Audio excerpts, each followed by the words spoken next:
The Mannin Line with Andy Wint.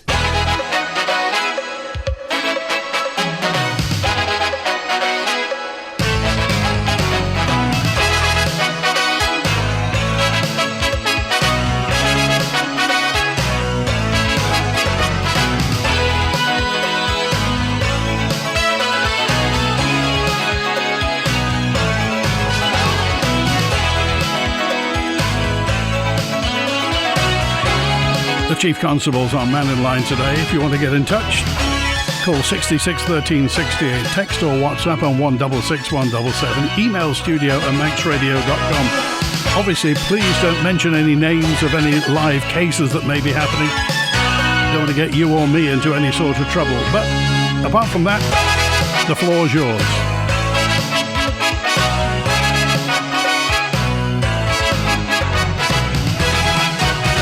So, Russ Foster, Chief Constable, welcome. Good afternoon. Faster my Andy, and it's nice to be back. Thank you for inviting me. Jolly good. We heard that in the news. Jane Paul Wilson, the Home Affairs Minister, confirming that residents are going to be invited to give their views on proposals relating to checks at ports.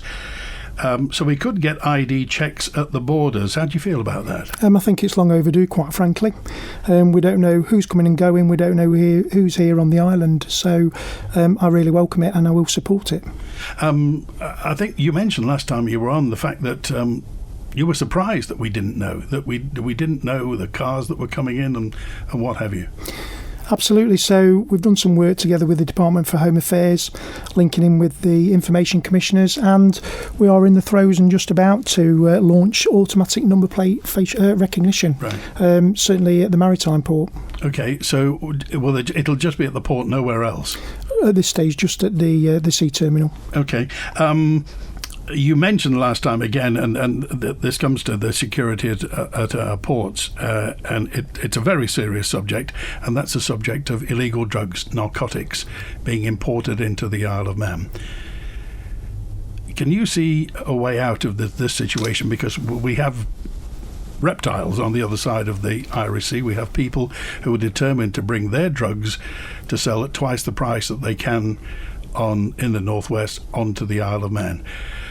What's the strategy and how far are you down the line? Well, there's clearly a market here, and when you mention twice the price, it's actually three times the price for the likes of cocaine on the streets of Douglas than it is on the streets of Merseyside. So I do question whether we've actually got a public health problem here, and I think that we're only treating the symptoms by continuing to lock up those perpetrators, not only from the northwest but certainly further afield. We've had individuals from the East Midlands, the West Midlands, and certainly around the Greater London area as well. We've had notable success, mainly because we've certainly been more intelligence-led, we've been more proactive, and of course I've taken responsibility for the port security. We are more collaborative in terms of our approach together with immigration, customs and excise. We're working together at the ports, and as a consequence, working together, we can stop any vehicle, any vessel, any person, even any aircraft, obviously, if we're at the airport as well. So very much intelligence-led, and I think we've yielded excellent results, hence why we see the prison population burgeoning beyond capacity. Well, that's going to be my other point. The job is full. Is that really down to you? Well, it's down to the productivity of the collective law enforcement family. We link in with the National Crime Agency back across in the UK. We're linking with the North West Regional Organised Crime Unit, and we have shared assets, and collectively, together with more locally, customs and excise, immigration, we have had a real robust approach in terms of tackling that illicit drug-related criminality. Okay, so what sort of on what terms are you with the North West Regional Crime Unit? Do you speak to them often? So my head of crime, Steve Maddox, and Chaz has also had interaction with the Northwest ROCU. They feature and regularly attend their tasking and coordination meeting. So we raise elements around organised criminality, we share the details of our organised crime groups, and we share assets both obviously in the UK but equally here. So for example, if we're running a surveillance operation, they will assist us that side of the water and then we can pick it up this side of the water. So it's a fantastic collaboration. We've recently signed up a memorandum of understanding standing with both the National Crime Agency but also the North West Regional Organised Crime Unit. Does Gerby need to be bigger then if you're doing all this?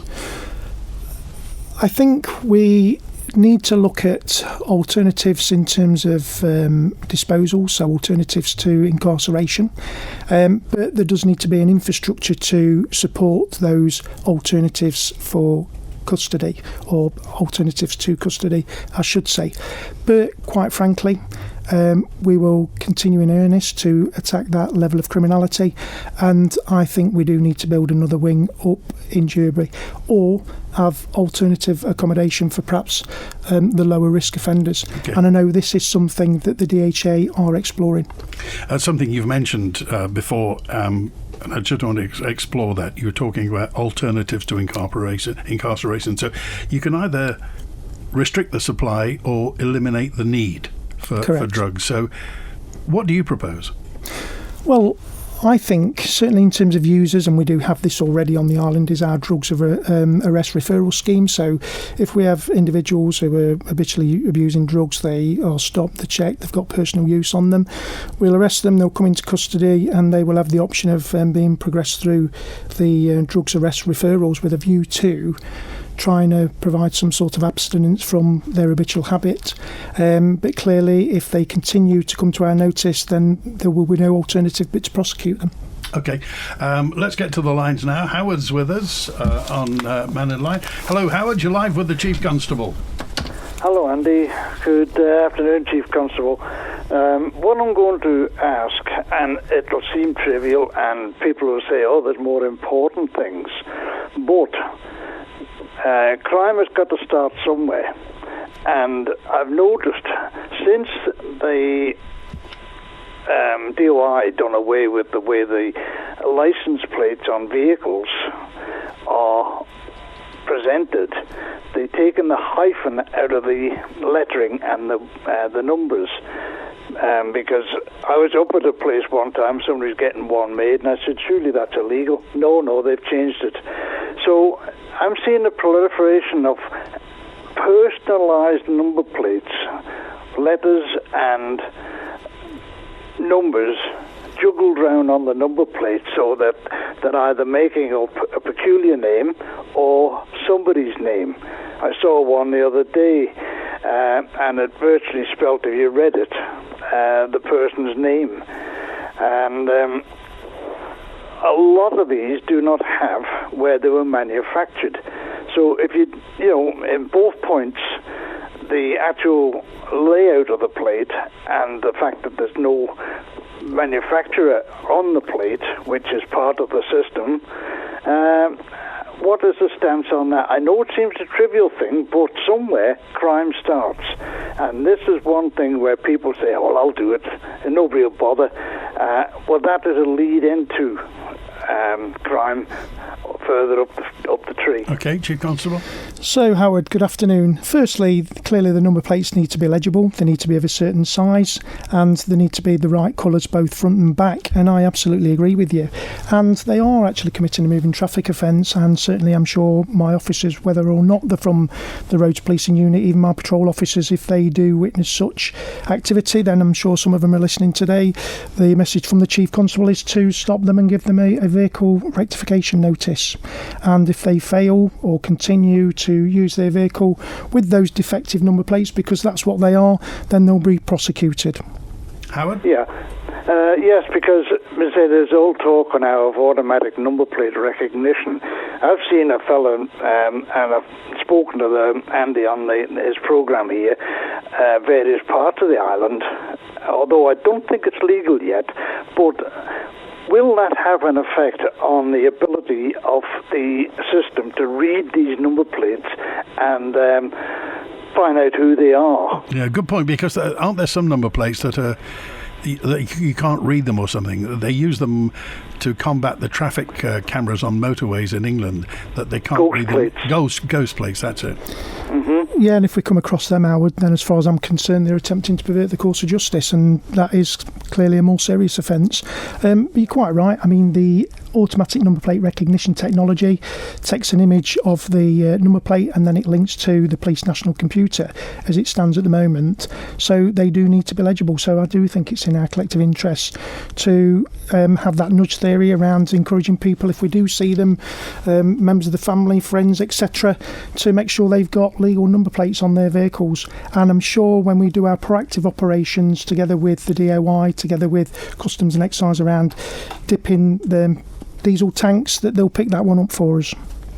Okay. Is there nothing that you can do in a joint effort with the traffic wardens, because they are on patrol continuously? I know the police have a lot more important things to do in a sense, but the traffic wardens are there primarily for traffic, and they can see these, and they might not be able to bring a case against it, but have certainly notified to the police, who can bring a case against them.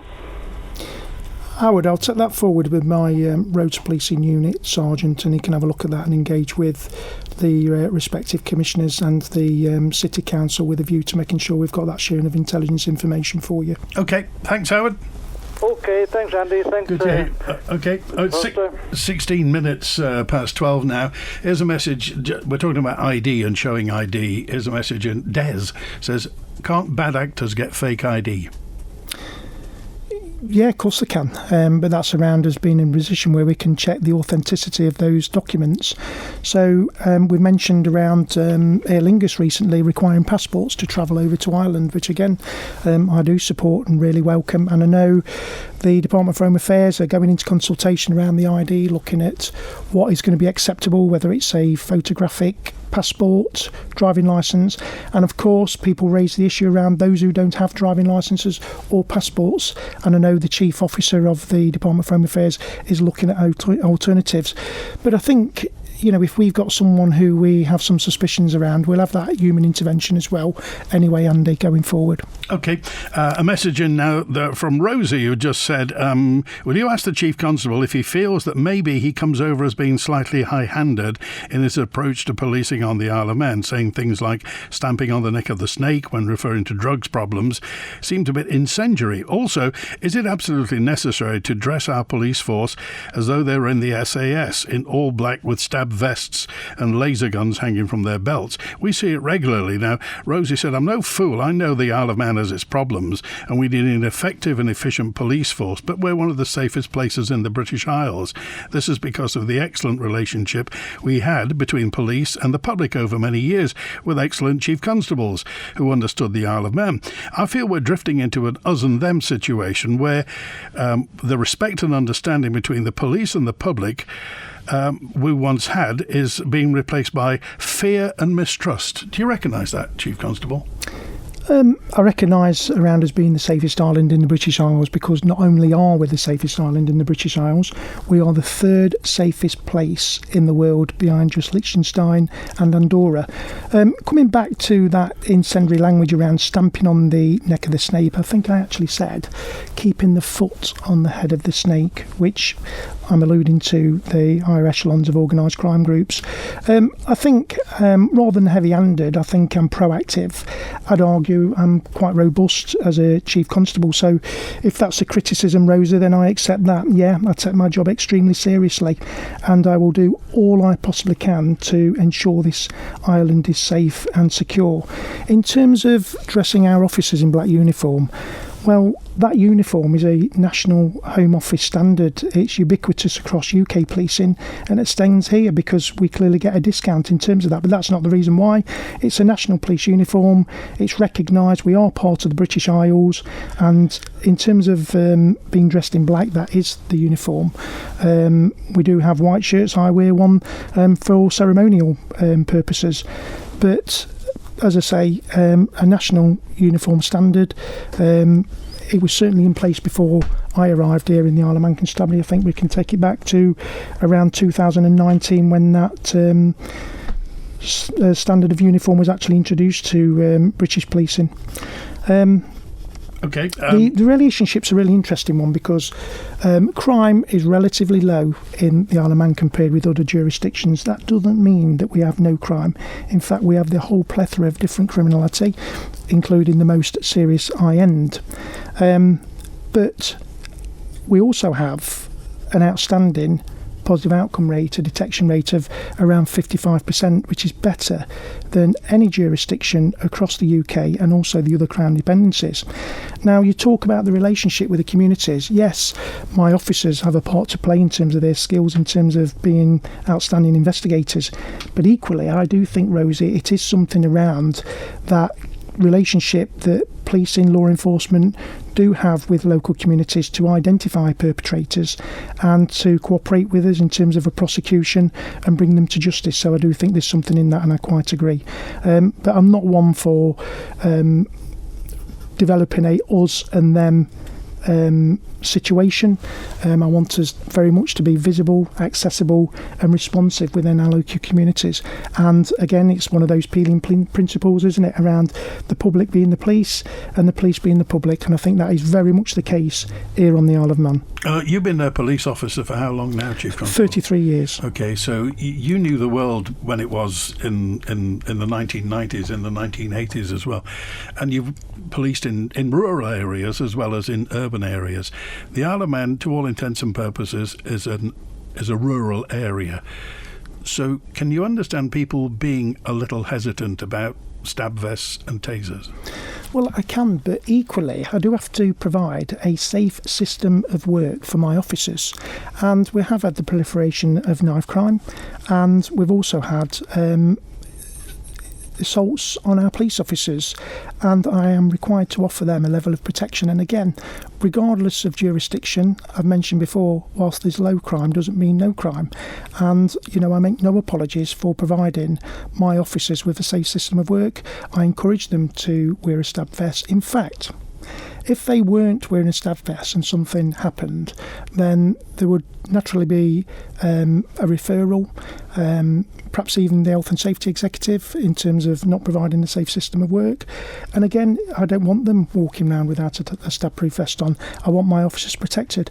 In terms of tasers, it's a lethal option. Not only have they got tasers, they've got their incapacitant spray, they've got handcuffs, they've got a baton. Historically, police officers have certainly had a baton, but they are subject to violence. They do need to protect the public, and they also need to protect themselves. Without being able to protect themselves, they can't do the former in terms of protecting the public. So again, I accept what you're saying, but I'm afraid that's where we are within the society we live, whether we're here in the Isle of Man or in rural, urban, residential parts of the UK. Okay, talking of officers as well, you mentioned the two words mass exodus a couple of weeks ago. A mass exodus of officers. Correct. Is this through retirement? Well, predominantly through retirement in terms of how we use our HR intelligence to determine our levers, certainly over the next 5 years. So when I took up post on the 1st of April 2023, we were 24 officers below our funded strength. Now, we've continued to recruit in earnest, so we've retained 38 student officers in the last 3 years, as well as encouraging and securing the services of 6 experienced officers who have transferred over from the UK. But during that time, equally with Emeridge staff through natural attrition, so they come to the end of their pensionable service. Some have decided that policing isn't for them, and again, some of our student officers have quite simply not made the grade, and they've chosen other employment. So whilst we've recruited, we have lost, but at this point in time today, and it's also subject to fluctuation as time progresses, but we are just 9 officers below our funded strength. I anticipate by May we will be up to our funded numbers, but it's taken us 3 years to get there. Over the next 5 years, Andy, we are scheduled to lose circa 40 police officers across each and every one of the ranks, including me as the Chief Constable, 2 of my superintendents, a number of the chief inspectors, and when we talk about sergeants and constables, it's ubiquitous across all the specialisms, and I am concerned in terms of losing that experience, but also those specialisms that we deliver across the Isle of Man. So we are going to continue to recruit. It's going to be a perennial challenge for us as we progress over the next 5 years. I'm mindful we have got talent in the organisation, and it's my job to develop that talent and bring it through the organisation. So we do have a succession plan going forward. What would you say to young men and young women who may be listening to this who think, I fancy a job in the police force? As you say, the pass rate is not phenomenal. So have some people got the wrong idea about the police? Well, I'm not sure, but there is a challenge, isn't there, in terms of the Isle of Man. Bearing in mind we've got a relatively low unemployment rate. It's about 0.6% of the population, which last figures were about 705 people. We've also, at this moment in time, got around 248 vacancies across the job centre. We've got other law enforcement agencies, other emergency services who are fishing in the same pool for the same talent. Now, we had a real issue around the starting pay for police officers. We've got something called reciprocity with the Home Office in terms of paying conditions, so that means they're the same as the UK. The starting pay for a police constable was around £28,500. So with negotiations with the Department for Home Affairs, we agreed to increase that up to spinal point 4 on the pay scale. So we've still got that element of reciprocity with the Home Office, but we've increased it to just over 35,000. That has certainly changed the profile in terms of when I've opened the cohort of student officers up at Port Erin Training School, we've attracted people who are mid-service in other professions, people who have got higher education in terms of degrees. So we are certainly in a much stronger position and are more competitive with both the public sector but also the private sector as well. And the other thing is, after 3 years, their pay increases to just over £50,000. So it's certainly more attractive. What we've also introduced is a rejoiner policy as well. So those officers who do come to the end of their pensionable service, decide to retire, what we've done is try to encourage them to come back, having obviously taken their pension, which they're clearly entitled to. So we're then retaining their services in the organisation, but equally providing our officers time to develop their skills to ensure that they're more competent as police officers going forward. Now, we've been over to the UK to try and encourage existing experienced officers. So we've done pop-up workshops in the north, in the Midlands, and also down south. We've also tried to recruit locally, and we've had pop-up recruitment campaigns in and around the island. And what I would say is 1:30 p.m. If you are interested in joining, we'll be at the Lodge, the Learning Education Development Centre on Braddon Road. So if there's anybody who is interested in joining the Isle of Man Constabulary, which is a job like no other, no day is the same. The variety, the challenge of being a police officer, and that responsibility of keeping this island safe and secure, then I'd really welcome you to attend and then look at joining the Isle of Man Constabulary. Is there an upper age limit for recruitment for police officers? It's around 60 nowadays, so we used to recruit people on a 30-year contract. Through government changes around pensions, that's now 37 and a half years. But I've certainly had individuals who are in their 50s who have joined the constabulary and have been extremely successful. They bring that life experience, Andy, and you can't put a value on that. OK, we'll be back with the Chief Constable in just a few moments' time. Get in touch, text, email, call and WhatsApp. My everyday used to feel fine. Now it feels elevated. Better decisions, better outcomes. Support when I need it, freedom when I don't. With no monthly fee, dedicated relationship management and a world of global benefits, HSBC Premier is designed to elevate your everyday. HSBC, opening up a world of opportunity. See website for details. T's and C's apply. In the Isle of Man, HSBC Bank plc is licensed by the Isle of Man Financial Services Authority and is a participant in the Isle of Man Depositors Compensation Scheme, as set out in the Depositors Compensation Scheme Regulations 2010. Concerned about your hearing? Get the support and help that you need with an expert hearing assessment free of charge at Island Hearing in Port Erin or Ramsey, with microsuction wax removal available in our Port Erin clinic. Island Hearing have been your local hearing care specialists for over 15 years. So for friendly, professional help and advice, just call 830 722 or visit Island Hearing at 1 Station Road, Port Erin. Island Hearing, always listening.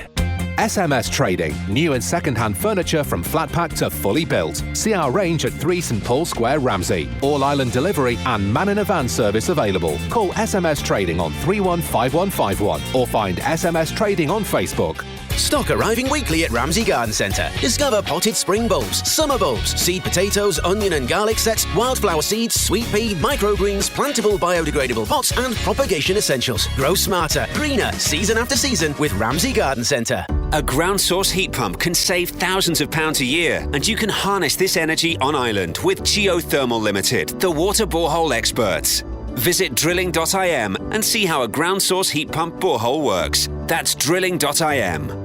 3 matches unbeaten and confidence high. So, can FC Isle of Man add to this good run of form in the NWCFL Premier Division this weekend? Next up for the Ravens is a home encounter against Abbey Hay, with the visitors hunting important points in their quest to avoid the drop. Join me, Rob Pritchard and Tony Mepham for FC Isle of Man versus Abbey Hay, kicking off at 6 p.m. this Saturday. Manx Radio will be bringing you full live match commentary on our DAB and AM 1368 channels. The Mannin Line with Andy Wint. And the Chief Constable, Russ Foster, is here. Just before we get to the call, just very quickly, if I may, Chief Constable, this is from George, who just said, why are police still allowed to retire at the age of 55, I believe, and yet the government's raising the retirement age for everybody else to 67 and possibly up again?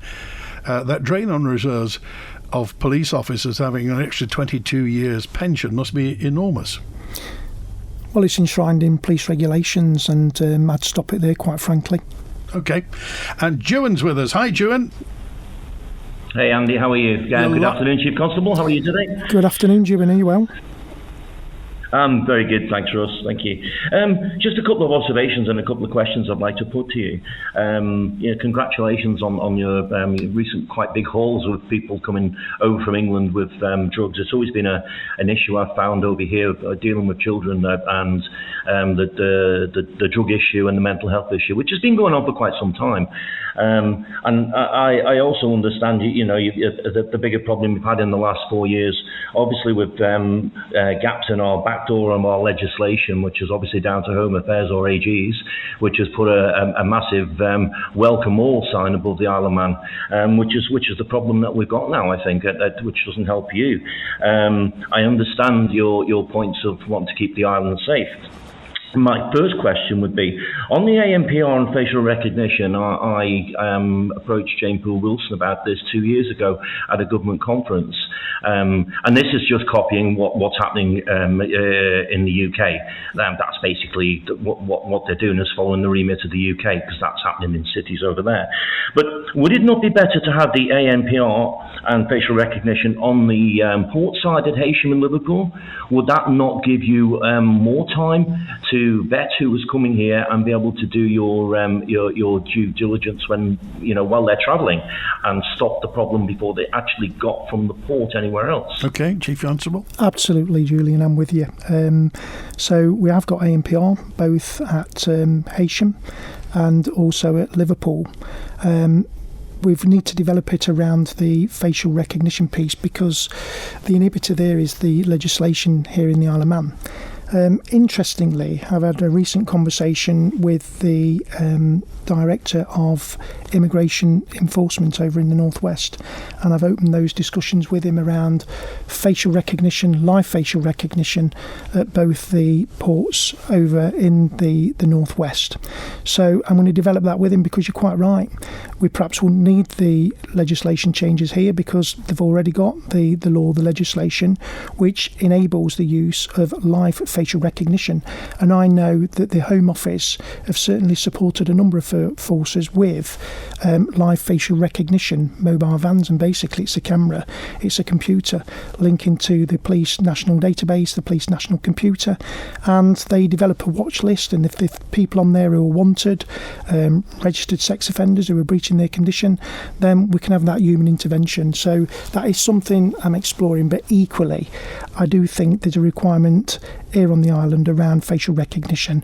We don't know who's coming and going, Julian, we really don't, and we need to understand who's coming and going, once we identify who they are, what threat they present, I assure you, I can ensure that there's appropriate mitigation in place to manage the threat that those individuals pose.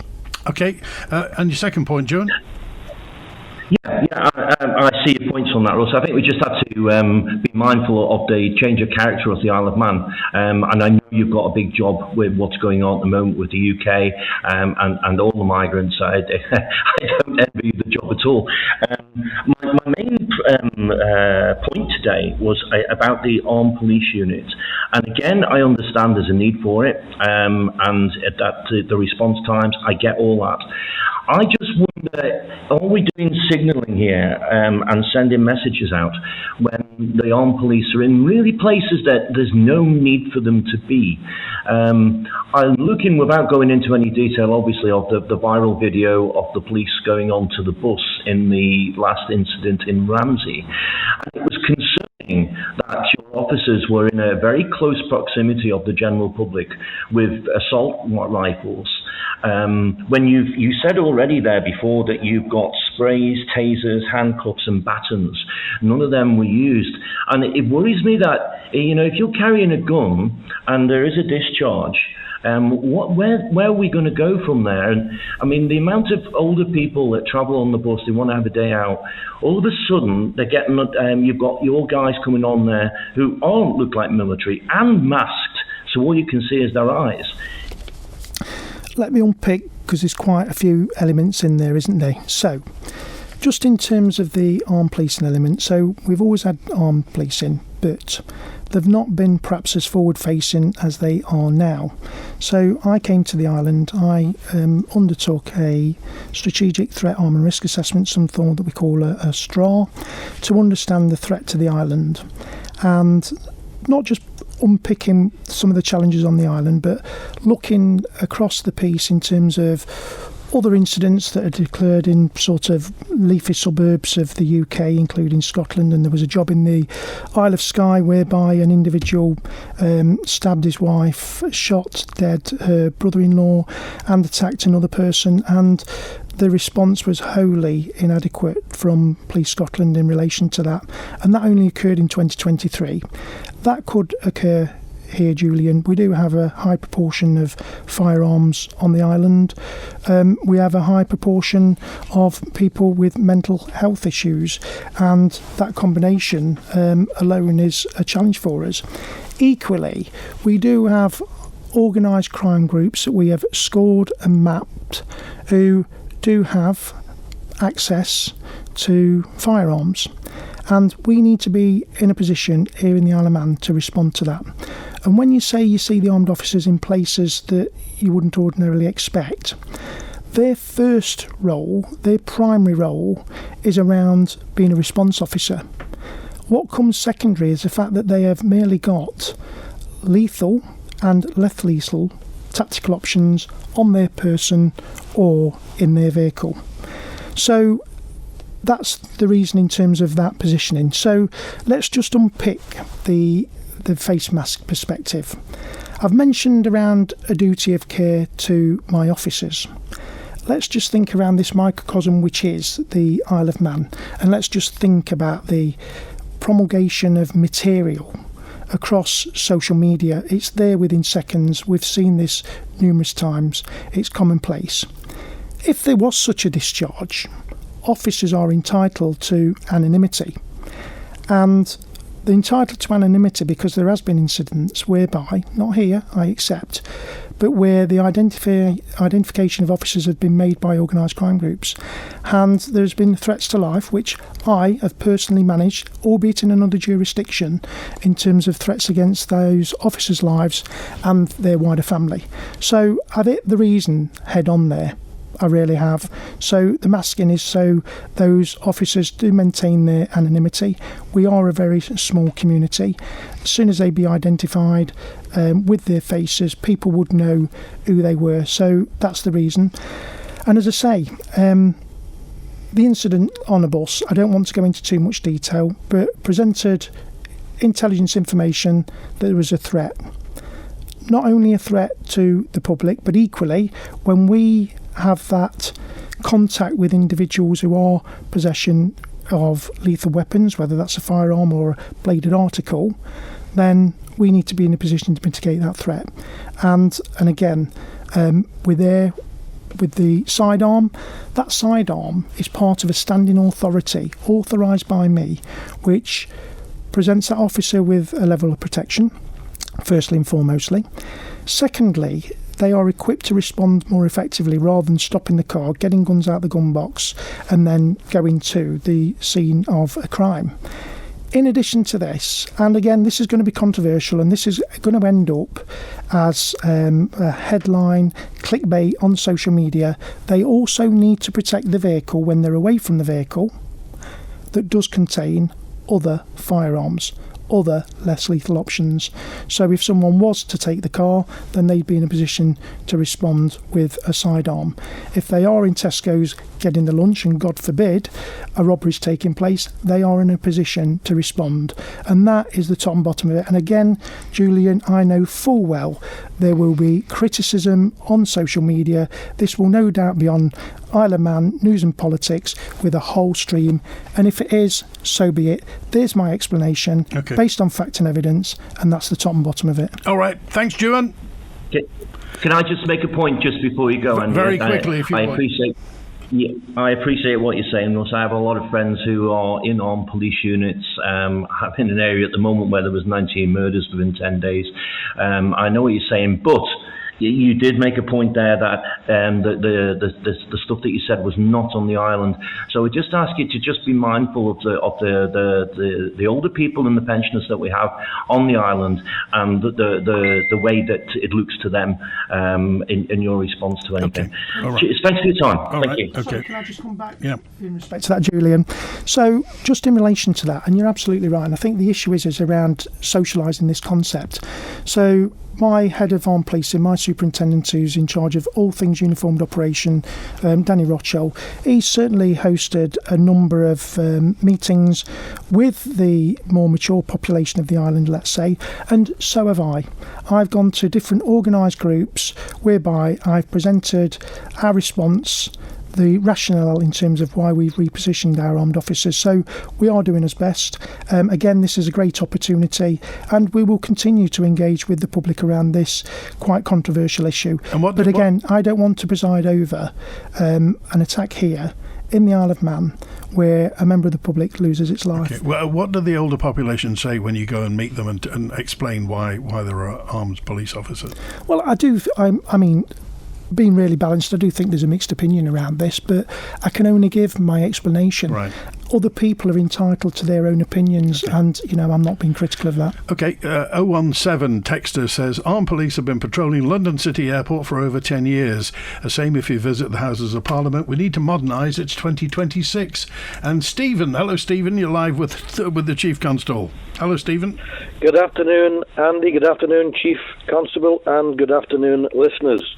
If I may, I'd like to take a differing view to the one that you are your narrative is setting up over the requirement for identification on the ferries.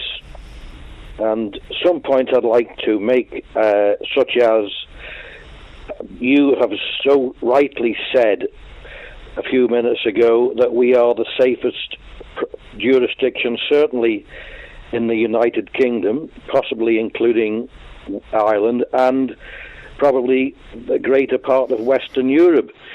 So I think that's well done. It's also a mark of a stable and law-abiding society that the Isle of Man is.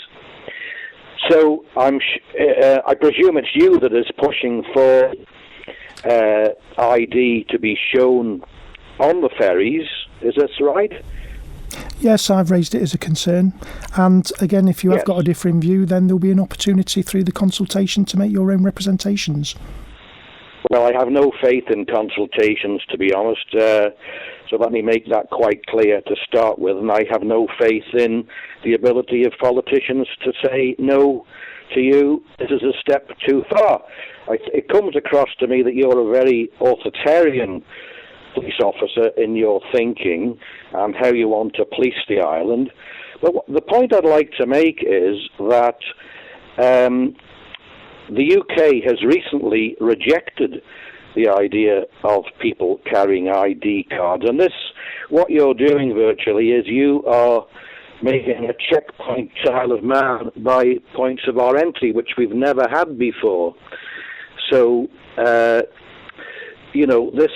is de facto saying to the people of the Isle of Man, you have to now carry ID cards.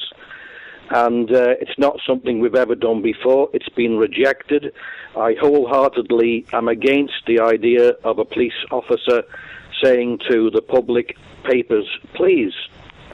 So, I think that you're coming across as you would like us all to carry ID at all times. Okay, Chief Constable? That's incorrect, Stephen. I'm not saying you carry identification at all times. I'm saying that as part of a condition of travelling on the different passenger carrying services to the Isle of Man, whether that's by sea or whether that's by air, that you should be required to carry some form of identification. Now, if you're outside the common travel area, that's required anyway. And I accept in terms of the legal basis, because I've made these inquiries, I've spoken to the Common Travel Area Policy Office within the Home Office, just to have an understanding of what is the barriers in terms of legitimacy and legislation from preventing this over here in the Isle of Man.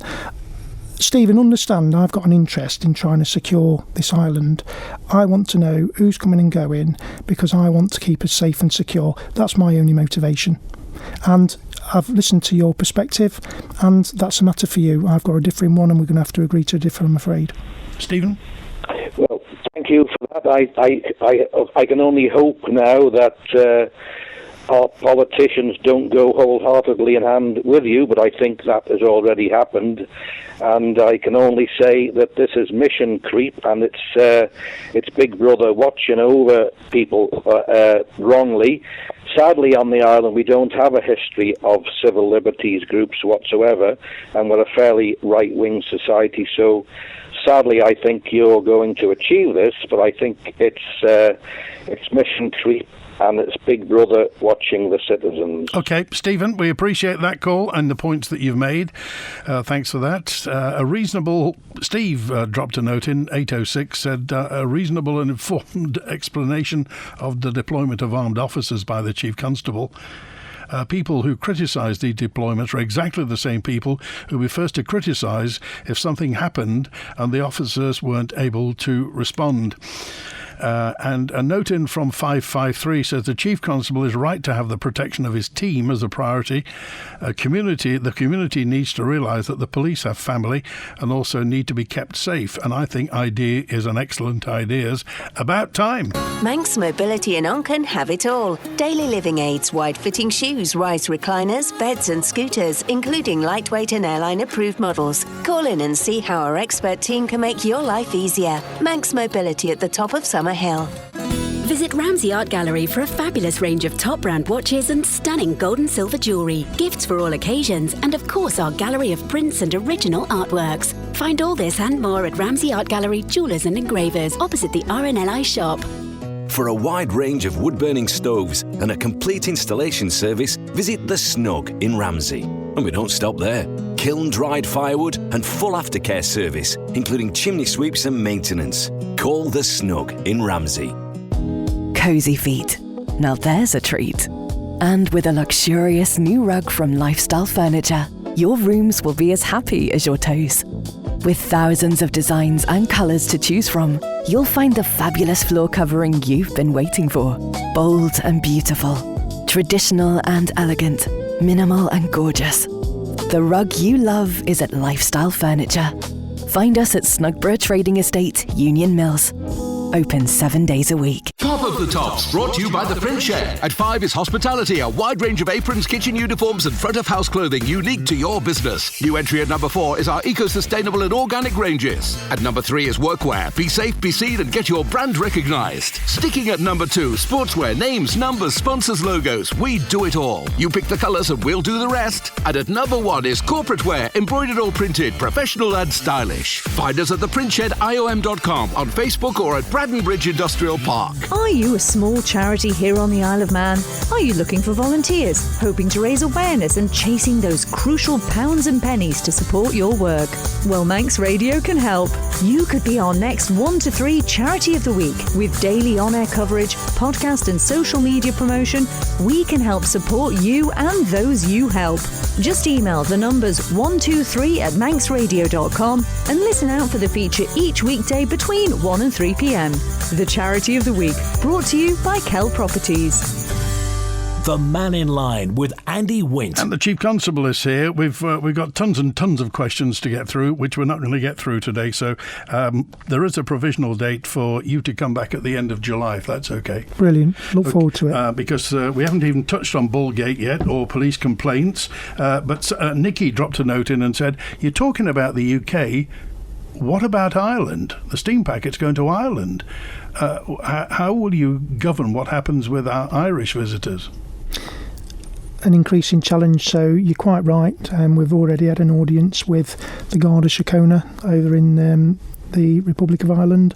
We've already had an audience with the Police Service of Northern Ireland, just to make sure we've got the intelligence flows in place, and so we can manage any potential threats emanating from Ireland. There are some significant vulnerabilities in terms of that crossing to Ireland that we need to be sighted on. We need to work together with partners across customs, excise, immigration, and the 2 police forces that I've mentioned to make sure that we've got an handle on that, Andy. Because we, and again, it's funny enough, I was watching a programme about the gangs in Dublin. We could be seen as a happy little quiet countryside little island in the Irish Sea, and people may be spotting opportunities. If they spotted them from the UK, they'll certainly spot them from Ireland. I'm seriously concerned. Okay. Does the steam packet know that? They do indeed, yes. I've had an audience with Brian Thompson, and this is certainly what's informed the debate around the carrying of ID, to be frank. Okay. Mark's with us. Hi, Mark. You're live with the Chief Constable. All right, Andy. All right, Chief Constable, how you doing? I'm very well, thank you, Mark. Good. Quick question. As the police on the Isle of Man, have you gone very soft, very easy going on motoring offences?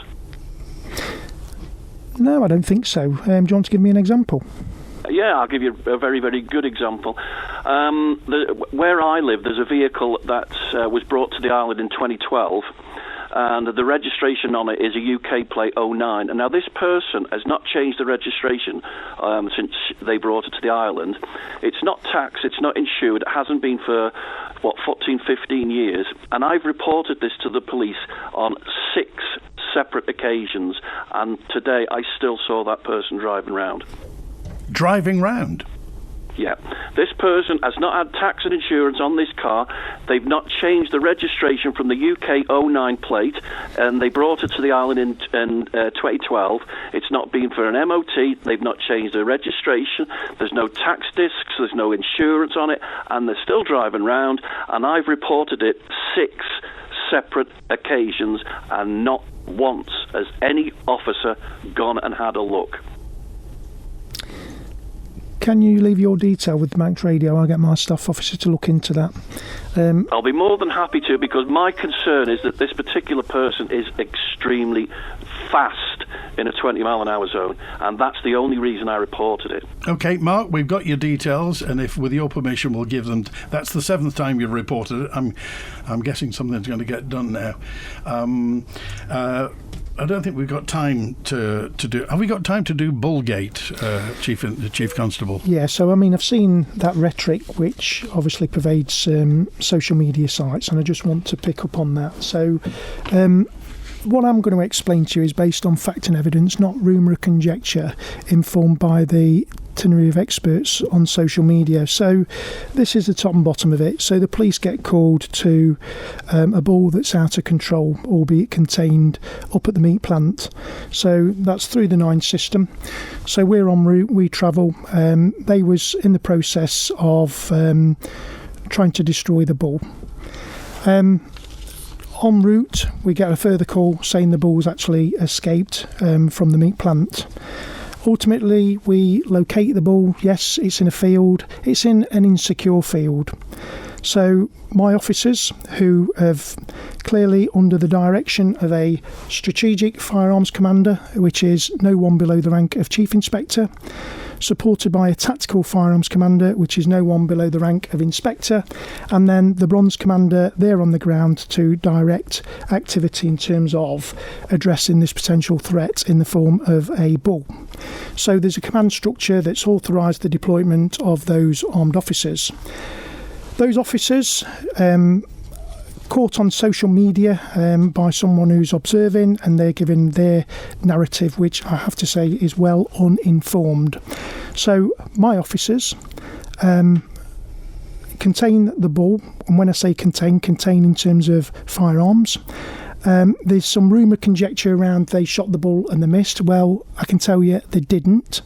There's some criticism around the weaponry and the ammunition used. Well, what I'll say is that the weaponry and ammunition used is in keeping with the National Police Training Curriculum, and also in terms of the deployment in line with authorised professional practice for armed policing. Now, if they're thinking that we're going to penetrate the bull's skull with a bullet, they're absolutely wrong. The indication is that we put a bullet into the heart of the bull. There were several shots went into the bull to drop it. It wasn't cruelty. The bull was destined for destruction anyway. It was a request from the meat plant, who I understand at that time up at the meat plant had their welfare officer present together with their online bull and individuals who were trained to destroy the bull and couldn't. So as a contingency, my officers have been deployed. They have destroyed the bull using the appropriate weaponry. And I'm also mindful when people talk about shooting it with this rifle, that rifle, those projectiles using those rifles can go through the bull and carry on. Okay. My officers have got to be mindful of what the backdrop is behind that bull. So in line with appropriate practice. Thank you. Chief Constable's back in July. Thanks to Chris on production today. Enjoy your Thursday. WINT.